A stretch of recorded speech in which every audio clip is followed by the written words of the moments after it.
गांव के बीचों बीच पीपल का पेड़। बुजुर्ग काका चारपाई पर बैठकर अखबार पढ़ रहे थे।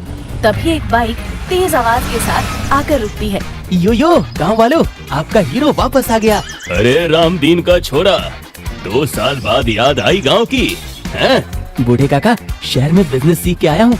अब गांव में धूम मचा दूंगा धूम। हाय राम, ये कौन सा भूत बन के आया है? जीन्स में इतने छेद, कहीं कुत्ते ने तो नहीं काट लिया? अरे बुआ, ये फैशन है फैशन। इसे फैटेड जीन्स कहते हैं। फैटेड नहीं, फटे हाल दिख रहा है। तो बता, शहर से क्या सीख के आया? काका, मैंने शहर में एक चाइनीज रेस्टोरेंट में काम किया है। अब मैं चिकन फ्राइड राइस बनाना सीख गया हूँ। चिकन क्या होता है? अरे बुआ, मुर्गी मुर्गी। तो मुर्गी बोल, इतनी अंग्रेजी झाड़ रहा है। रामदीन के घर चमेली आंगन में दाल पीस रही थी। मम्मी, मैं आ गया। अरे मेरा लाल, आ गया तू? कितना दुबला हो गया है। शहर में खाना नहीं मिलता था क्या? मम्मी, मैं तो जिम जाता था, बॉडी बना रहा था। अरे तू आ गया, अब खेती में हाथ बटाएगा? पापा, मैं खेती नहीं करूँगा, मैं गांव में रेस्टोरेंट खोलूंगा। क्या रेस्टोरेंट? वो क्या होता है? पापा, होटल जहाँ खाना मिलता है। मैं चिकन फ्राइड राइस बेचूंगा। तेरे बाप दादा किसान थे और तू मुर्गी पकाएगा? छी छी। मम्मी, जमाना बदल गया है, आजकल हर चीज में बिजनेस है। लेकिन बेटा, गांव में कौन खाएगा तेरा चिकन फिकन? पापा, आप देखते रहिए, 1 महीने में पूरा गांव मेरा फैन हो जाएगा, फैन।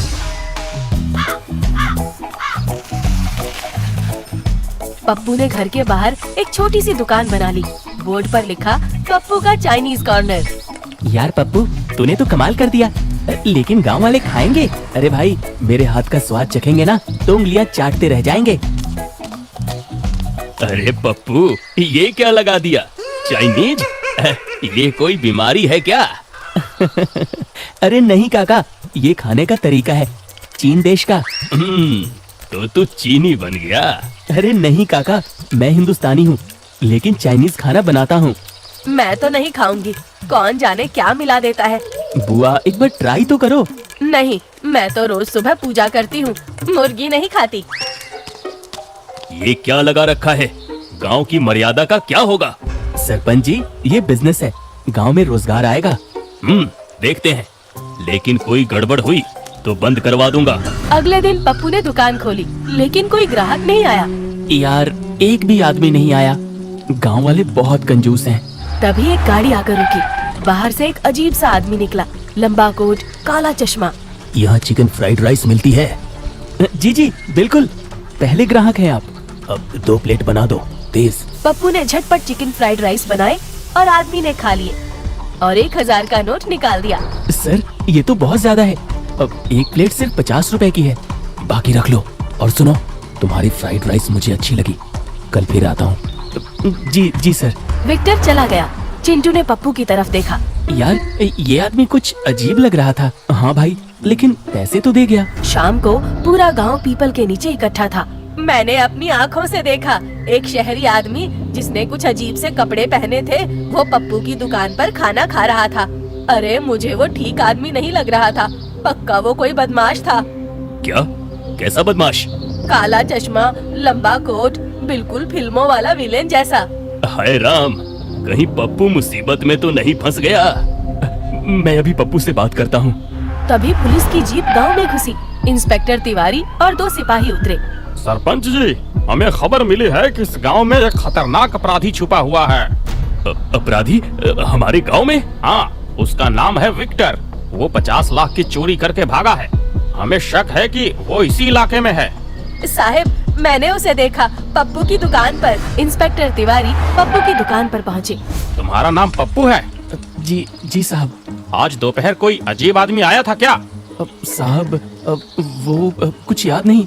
ये तो दुकान है, यहाँ तो ना जाने कितने लोग हर रोज आते हैं। साहब, एक आदमी आया था, लेकिन उसने तो सिर्फ खाना खाया और चला गया। कैसा दिखता था वो? साहब, लंबा था, काला चश्मा लगाया था और कोट पहना था। वही है विक्टर। उसने क्या खाया? चिकन फ्राइड राइस साहब। क्या?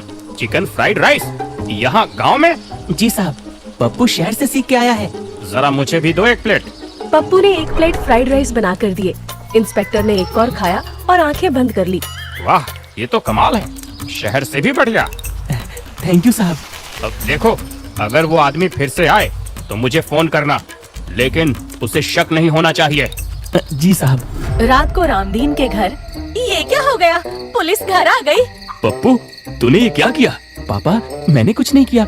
वो आदमी आया, खाना खाया और चला गया। मैंने कहा था मुर्गी का धंधा बंद कर दे। अब देख, मुसीबत आ गई। अरे रामदीन, घबरा मत, पप्पू तो बेचारा मासूम है।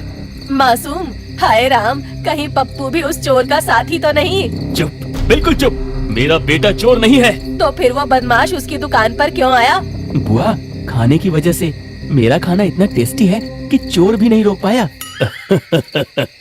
वाह पप्पू वाह, तेरी फ्राइड राइस में जादू है क्या? जी काका, गांव का प्यार और शहर का ज्ञान। अगले दिन सुबह सुबह वही आदमी फिर आया। एक प्लेट जल्दी दो। जी सर। आप 2 दिनों से आए नहीं? हाँ, क्या बताऊं, कुछ जरूरी काम था। तुम्हारा खाना बहुत अच्छा है, शहर में भी इतना अच्छा नहीं खाया। Thank you sir. एक बात बताओ, तुम्हें पैसों की जरूरत है? जी, हर किसी को होती है। अगर मैं तुम्हें 1 लाख रुपए दूं, तो तुम मुझे 2 दिन छुपा लोगे क्या? अरे मैं मुसीबत में हूँ, पुलिस मेरे पीछे है, लेकिन मैं बेकसूर हूँ। तो पुलिस से क्यों भाग रहे हो? क्योंकि असली चोर किसी बड़े आदमी का बेटा है, उसने सारा इल्जाम मुझ पर लगा दिया। लेकिन अगर पुलिस को पता चल गया तो? अरे तुम्हें कुछ नहीं होगा, मैं वादा करता हूँ।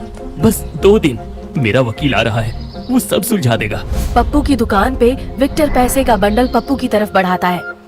मैं ये सब नहीं कर सकता। देखो पप्पू, मैं भी तुम्हारे जैसा ही हूँ, शहर के लोगों ने मुझे फंसाया है, मुझे बस 2 दिन चाहिए, मेरा वकील आ रहा है। ये 1 लाख रुपए तुम्हारे रेस्टोरेंट के लिए एडवांस समझो, ये नेक काम है, तुम एक बेकसूर आदमी की मदद करोगे। यार पप्पू, 1 लाख ठीक है सर, लेकिन आप मेरे घर के पुराने स्टोर रूम में रहेंगे, किसी को पता नहीं चलना चाहिए। तो मेरे लिए भगवान हो पप्पू। पप्पू विक्टर को पिछली गली से होते हुए घर के स्टोर रूम में ले जाता है। ये स्टोर रूम घर के थोड़ा अलग झाड़ियों के पीछे था। उसी शाम रामदीन और चमेली आंगन में बैठे थे। मुझे चैन नहीं आ रहा रामदीन, पुलिस आई थी, ये मुर्गी का धंधा बंद करवाओ। हाँ, मुझे भी डर लग रहा है, पप्पू कुछ छिपा रहा है। रामदीन, मैंने सरपंच जी से सुना, वो पप्पू की दुकान पर कड़ी नजर रख रहे हैं, कह रहे थे कि गांव में बदनामी हो रही है। हाय राम, कहीं पप्पू के भोलेपन की वजह से गांव की इज्जत न चली जाए। अगले दिन स्टोर रूम के अंदर विक्टर अपने मोबाइल पर किसी से धीमे स्वर में बात कर रहा था। पप्पू फ्राइड राइस लेकर आता है। धन्यवाद पप्पू। सुनो, मेरा वकील गांव से सटा जो हाईवे है वहाँ इंतजार कर रहा है, मैं उससे मिलने जा नहीं सकता, क्या तुम ये लिफाफा उसे दे पाओगे? अब वो तुम्हें एक एटीएम कार्ड और एक छोटी पर्ची देगा, ये मेरे बेकसूर होने का सबसे बड़ा सबूत है। ये जरूरतमंदों के पैसे हैं जो मुझे वापस दिलवाने हैं। जी सर, मैं भी जाता हूँ। पप्पू दौड़कर गांव के बाहर हाईवे पर जाता है। वहाँ एक महंगी कार में एक सूट बूट पहने आदमी मिलता है। तुम पप्पू हो? ये लो, जल्दी जाओ। पप्पू घबराकर एटीएम कार्ड और पर्ची लेता है और वापस आ जाता है।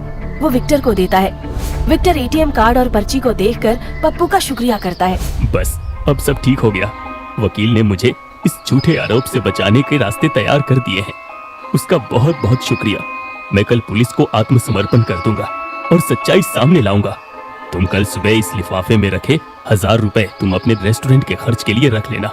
मैं खुश हूँ सर। पप्पू, तुमने मेरे लिए इतना बड़ा जोखिम लिया, अगर कोई दूसरा होता तो कभी नहीं करता, और तो कुछ कर नहीं पाऊंगा, लेकिन अभी ये एटीएम तुम्हें जरूर दे सकता हूँ। तुम अपने दुकान का सारा सामान कुछ दिनों के लिए इससे खरीद सकते हो। कुछ दिन बीत जाते हैं। एक दिन की बात है, सुबह 8 बजे पप्पू खुशी खुशी अपनी दुकान खोल रहा था। रामदीन और चमेली चिंतित थे।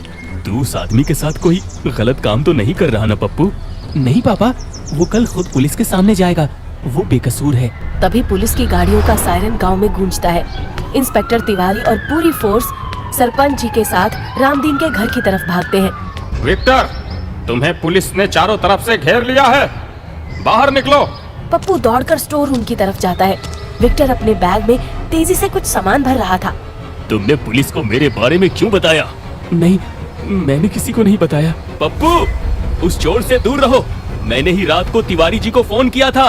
विक्टर को समझ आ गया कि उसका सारा खेल खत्म हो चुका है। लेकिन उसकी आंखों में घबराहट नहीं, बल्कि एक ठंडी चालाकी थी। वो झट से पप्पू को पकड़ लेता है और उसके गले पर रिवॉल्वर टिका देता है। पीछे हटो वरना इस लड़के को गोली मार दूंगा। विक्टर, हमें पता है तुम्हारा पूरा रिकॉर्ड। 15 शहरों में ठगी कर चुके हो, अब कहीं नहीं भाग पाओगे। देखते हैं इंस्पेक्टर साहब। विक्टर पप्पू को घसीटकर स्टोर रूम के पीछे की छोटी सी रसोई में लाता है। इस रसोई की पिछली दीवार पर एक छोटी सी जालीदार खिड़की थी। वो सीधे गाय भैंस के तबेले की तरफ खुलती थी। जल्दी उस कढ़ाई में सारा तेल और लाल मिर्च पाउडर डाल दे। आग एकदम तेज। क्यों? अरे जल्दी कर। पप्पू तेजी से गर्म तेल में लाल मिर्च डालता है। धड़ाम एक भयंकर आवाज आती है और तीखा काला धुआं पूरे कोने को ढक लेता है। धुआं इतना तीखा था कि आंखें जलने लगती हैं। धुआं, सब पीछे, पानी लाओ। गांव वाले खांसने लगते हैं। चारों तरफ अफरा तफरी मच जाती है। तभी विक्टर चीखते हुए कहता है, पप्पू तुम फिक्र मत करना, मैं तुम्हारी बेल जल्दी करवा दूंगा। आगे का प्लान जारी रहेगा। अलविदा। हाँ, एटीएम कार्ड संभाल के रखना। पुलिस जब तक रसोई में घुसती है और धुआं साफ करती है, तब तक साहब पीछे की खिड़की खुली है। वहाँ घेरा डालो। लेकिन तबेले में सिर्फ डरी हुई गायें, गोबर और पुआल बिखरा हुआ मिलता है। सरसों के खेत में दूर तक कोई नहीं दिखता। कमबख्त चालाक है, उसने गांव की सादगी का फायदा उठाया। इंस्पेक्टर जब मुड़कर पप्पू की तरफ देखता है, उसकी जेब में वही एटीएम कार्ड पड़ा हुआ था। और तुमने एक भगोड़े अपराधी को पनाह दी। सबूत तुम्हारे खिलाफ है। ये एटीएम कार्ड क्या है? ये डायरी किसकी है? और ये लिफाफे में सारे जाली इंफॉर्मेशन किसके हैं? इसे गिरफ्तार करो। नहीं साहब, मैं बेकसूर हूँ। मुझे नहीं पता ये सब कहाँ से आया। उसने मुझे धोखा दिया। मेरा बेटा बेकसूर है साहब। वो सीधा साधा लड़का है। मैंने कहा था ना इंस्पेक्टर साहब, जरूर कुछ बहुत बड़ा खेल चालू है। सिपाही पप्पू को हथकड़ी पहनाते हैं। पप्पू मुड़कर अपने टूट चुके माता पिता को देखता है। पुलिस की जीप गांव से बाहर निकल रही थी। पप्पू जीप में बैठा था। उसकी आंखों में आंसू थे। तुमने सोचा चोरी के पैसे से रेस्टोरेंट चलाओगे? वो एटीएम कार्ड जो हमें तुम्हारी जेब से मिला, वो 50 लाख की चोरी का असली खजाना है। उसने मुझे फंसा दिया। उसने तुम्हें फंसाया नहीं पप्पू, उसने तुम्हें इस्तेमाल किया। तुमने सोचा कि उसने तुम्हें वकील के पास सबूत लाने भेजा था?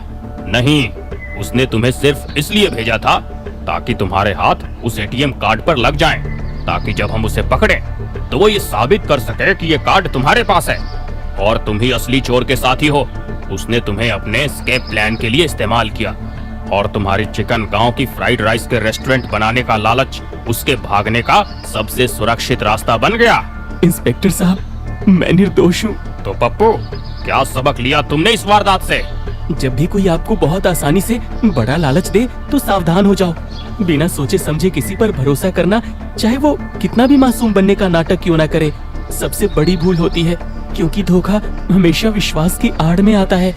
जीप गांव की धूल उड़ाती हुई आगे बढ़ जाती है और रामदीन, चमेली और बुढ़े काका उदास होकर पप्पू के खाली पड़े चाइनीज कॉर्नर की तरफ देखते रह जाते हैं।